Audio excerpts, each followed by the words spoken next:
Members of the White House Coronavirus Task Force have talked about pooled testing a lot lately. They're not talking about this, so what do they mean exactly? It works like this. Instead of collecting individual COVID-19 tests and running one at a time, several samples are combined into one. If the pool comes back negative, the group is good to go. Members of the task force tell Newsy the process could save time, something the U.S. needs. Let's say you got in 30 samples from a classroom. You can combine them there. You can combine them in 10 so that for 30 kids, you run 3 samples. In a statement to Newsy, Quest Diagnostics, one of the biggest commercial labs in the U.S., says current wait times for individual tests are anywhere from 2 days for priority patients like people in hospitals to 2 weeks for others. This week, the FDA granted Quest emergency use to begin pooled testing, hoping it could free up the backlog.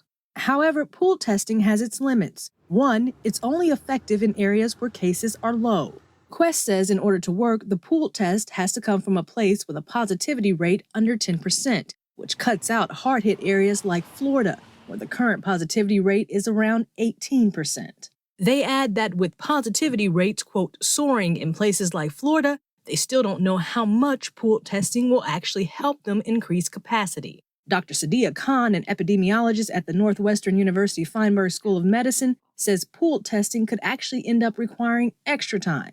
I think the problem with coronavirus is we know how quickly it can spread in a community, that even that delay from the pooled testing approach requiring sequential tests could mean substantial amounts of people being infected while we sort that out.